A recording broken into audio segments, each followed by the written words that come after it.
If Chrono Arc, Nike, Goddess of Victory, and Darkest Dungeon had a love child, how would that baby look like? Well, I think it would look an awful lot like Chaos Zero Nightmare.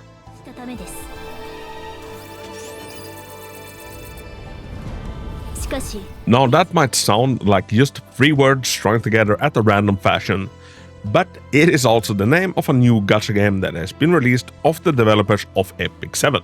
And I've now played it religiously for 48 hours, enough to give you kind of an honest opinion if I think it's worth your time or not. Hello everybody, my name is Hako, I'm a gacha creator and enjoyer from Sweden. With Chaos Zero Nightmare, I would say that it is actually phenomenal for what it is. Now, this game launched 2 days ago as of time of recording, and I wouldn't be exaggerating if I said that I have been kinda playing it non-stop. And that is not because I had to make this video and, I had deadlines, I had, got a commission to do it. Just out of my own curiosity, I checked it out and was honestly quite blown away. So the story is kind of a familiar setting if you're used to these kind of type of games. The world has gone to shit, or large parts of it. There are mysterious, Silent Hill-looking monsters roaming certain areas that are called like chaos areas. The story is dark, it is grim, and also all of the females have to use a very sparingly amount of clothes to get by. So if you want a similar experience, but less jiggly, try Reverse 1999. This game does have quite a lot of fan service for better or worse. But like I was saying, the story is dark, it is grim, it is dystopian, and I don't know, that has always kind of been my jam. So I am like predisposed to enjoying this story because it plays with all the theme that I actually do enjoy. Just for spoiler purposes, I'll keep my talking points to stuff that happens within the first hour. And within the first 5 minutes, we see someone die. So in the tutorial, this large monster spawns in, we try to fight it, and when we play a card correlating to one of the members, a kind of badass cutscene plays out, and she immediately dies. Apart from the amazing first opening cutscene, this is kind of what broke me out of the comatose of being in a tutorial. I'm like, oh damn, that was cool. I like that. That kind of sets the bar at Attack on Titan level. So for the story, for spoiler purposes, I won't delve in much further, but the next mission that we go on is a mission back into this Chaos Nightmare to find one of the squad members that was left behind. On the search for her, we come across her, only it's not her, it's another creature that can mimic the appearance of basically anything. So it's a shapeshifter, and we have to kind of call the bluff and kill that one as well. And also we as a character, the commander, I think we're called a Protoss, and we're extra special and everybody on the spaceship wants to bang us. Nothing new. So I'll leave the story there, let's move on. Let's talk about the monster design. As someone that is a massive fan of Silent Hill, Resident Evil, basically any type of horror game where there are horrible monsters, or let's take horror movies, Alien, The Thing. The monster design could not have fit me more perfectly. You have this horribly distorted, sometimes humanoid looking things that, they just look awesome. They just look awesome. Look at this. Personally, in these type of games, I've never seen enemies I clicked with more than these ones. So the enemies are great to look at. How's the combat? So the combat is a card-based combat. Characters, they bring their own set of cards and they put it into the deck, and certain cards cost a certain amount of action points to use. Some units are good at not expending the action points, etc. And what I would say that the combat reminds me the most of is a little indie roguelike game called Chrono Arc. Now that is a little bit of a hidden gem, so I wouldn't fault you if you never played it, although I think that you should play it. More tangible would probably call the combat being closer to Slay the Spire. Slay the Spire is one of the biggest roguelike games ever made, and Chaos Zero Nightmare, they can't take that combat and puts a twist to it, which is very interesting. As someone that is into strategy games, and especially that kind of strategy game, I genuinely love the combat in this. And now this is such a subtle little shift. Your formation is not all in a straight line and you just see everything like a side profile. Instead, it's kind of diagonally, just like, say, a Pokemon battle. You have your dudes in front, then you're standing diagonally against the enemies. And whenever you go to play a card, the character that card correlates to, they show off their ass. And I gave huge props to the monster design, but the character design and the combat design and like just the art style in general deserves some admiring. It looks absolutely phenomenal, and it is accompanied by one of the best gacha soundtracks that I've ever heard.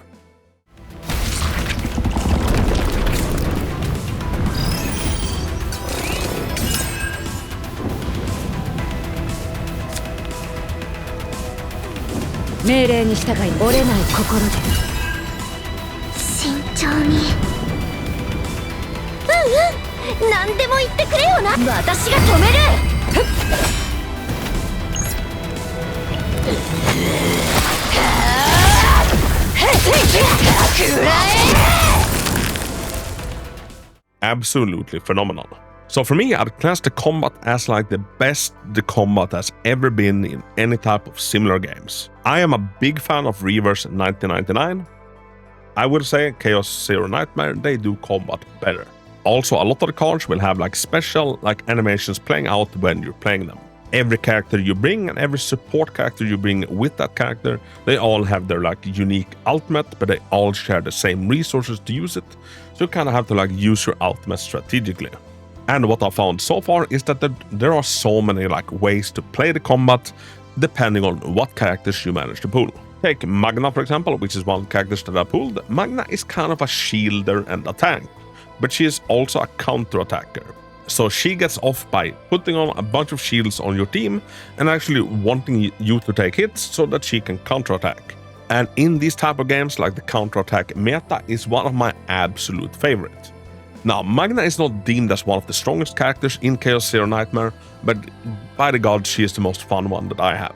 A lot of the times when I have mobile gacha games trying to like emulate a certain genre, like it's a very much a far cry from, you know, what it's trying to emulate. Take Fire Emblem Heroes, for example. I'm a big fan of Fire Emblem, but the gacha version of it, like it's as deep as a puddle compared to like the normal Fire Emblem games, which is, you know, the ocean in comparison. And that is kind of what I've seen. If anything is card-based strategy battle games, like Slay the Spire, you know, it feels like Slay the Spire, but like, you know, 10% as deep.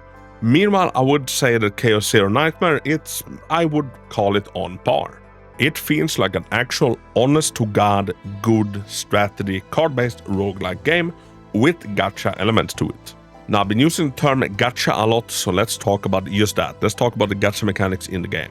How predatory is the game, like how invasive is the monetization, and basically how generous is it and how easy is it to enjoy without spending half your paycheck, or, you know, anything at all. And to that, I would say that it is pretty free-to-play friendly and it is pretty generous compared to most things that I come across, and it does seem to be quite a lot more generous than Epic 7, which is the devs' other game. As of right now, the standard banner cost is actually really good, and about half of them actually outperform the limited character on the banner, which is a little bit weird. I don't think I've seen that before, where the first limited character is actually kind of bad and gets, you know, outperformed by most other characters. The game gives you a ton of pulls for leveling up. There is a pity at 70, there is sadly a 50-50, and the game very much used the established Hoyo rates, where it's 160 to do a pull. If you want to buy a big pack, it costs you 99 bucks, and it contains 8080 crystals, and you get double the first time you purchase it. And as of time of recording, I have not spent a single dollar in the game, and I've thoroughly enjoyed it. I did do a bunch of rerolls the first day to, you know, kind of get a good start, something that I do like to do. The reroll process is kind of a lengthy one. It takes between 15 to 20 minutes. And also there is no clear pool for limited characters versus standard banner characters. Rather, all of the limited characters gets added into the standard banner pool, I think immediately after the banner leaves or shortly thereafter. And as someone absolutely sick with the concept of having a standard banner cost that gets incredibly power crept, but is still, you know, the 50-50 loss pool, so whenever you lose like the event banner characters, you always get dog shit. I am very, very happy to see that Chaos Zero Nightmare is adding characters immediately into the standard banner.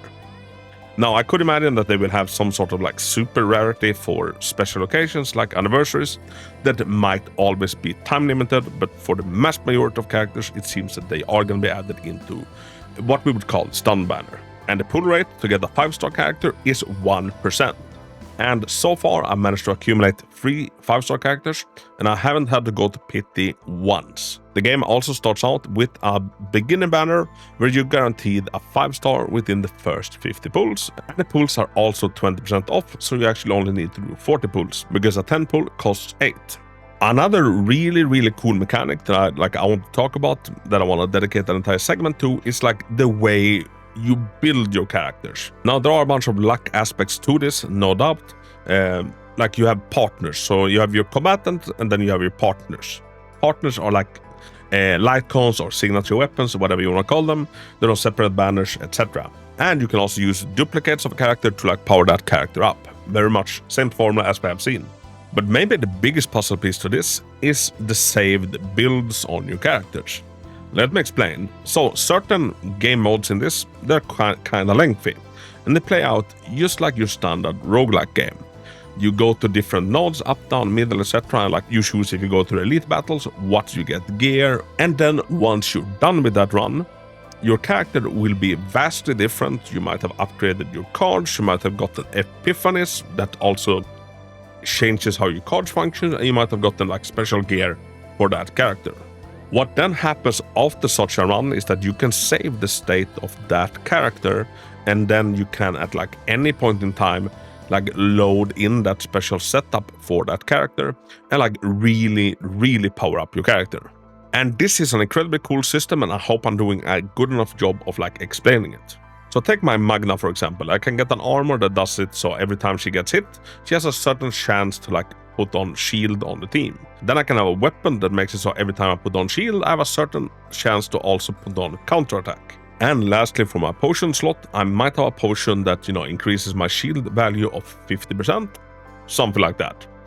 And also throughout the run, I picked up like different upgrades for Magna's cards, so, her cards are cheaper, they are better, they have additional effects. Once I'm done with that run, well, I can save that Magna and always use that special buffed up Magna whenever I use her against any content. Now, maybe I'm blowing this feature out of proportion and it really isn't that big of a deal, but I am genuinely blown away with this simple mechanic. And honestly, it adds such like purpose to actually like do these endgame modes, because like one, you're trying to like get through it to get the rewards, but we're also always hunting for like the next best like run of a certain character to power them up permanently. And honestly, this mechanic is great. Like, it's as accessible to anybody that spends as it is to someone that is completely free to play. Now, as great as Chaos Zero Nightmare is, I do feel like it is a game better enjoyed on the phone. The game runs phenomenal on phone, and like the card dragging gameplay almost feels more fitted to it. Now, Chaos Zero Nightmare, they might not reinvent the wheel of gachas as we know it. There is still, the usual grievances when it comes to a gacha. There are time gating mechanics, and there is daily energy, and we can only use up so much unless we spend to refill it up. From what I've seen so far as a free-to-play, the game does have some like difficulty to it, which I like. A strategy game where I can just play anything and it works, I don't find that very fun. It kind of defeats the purpose. But if my head is a little bit in the game, I get through content super easy, at least anything the game has picked up against me so far. Now, an additional note on the combat. It takes a lot of inspiration, I think, from Darkest Dungeon. And there's also your HP, but there's also your stress level. Once your stress level has reached maximum, your character will have a breakdown. You must then play an X amount of cards to get them out of that breakdown, and when you play those cards, they might attack their own allies.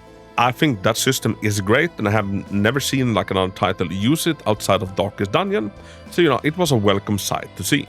And now I've known about Chaos Zero Nightmare for maybe the better part of a year, and I've had my eyes on it for the art style alone. And the general gameplay also looked interesting. I tried to get into the closed beta, but that was only available for US and I think Canadian residents. So I had to wait patiently for the release day, and like I said, I've been playing it religiously ever since it dropped. Now this game dropped I think one day after Stella Sora, another game that I did try out that had me slightly interested at first, but after playing Chaos Zero Nightmare, I dropped it like a hot potato. With honestly no real want to go back to that one, but I have a constant urge to like keep progressing in Chaos Zero Nightmare.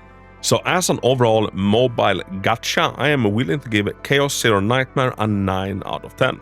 It scratches the same itches as Nikki Goddess of Victory and Reverse 1999, but I think the general overall gameplay loop is better in Chaos. Although as a big fan of Reverse 1999, I will say that they have them beat on storytelling.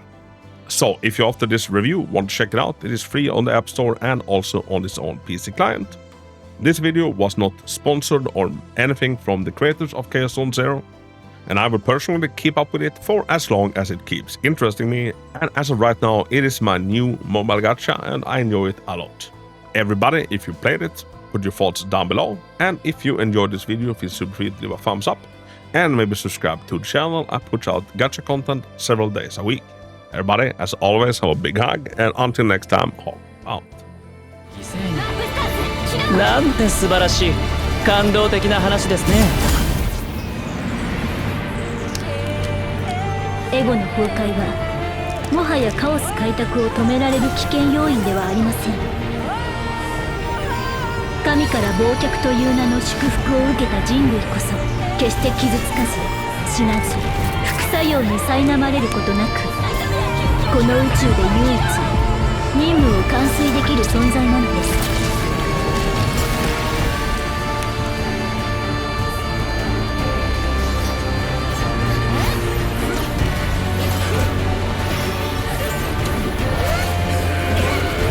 もしこの宇宙に広がる悪意が果てのないものだとしたら、これからは私たちが彼らの悪夢となってみせる。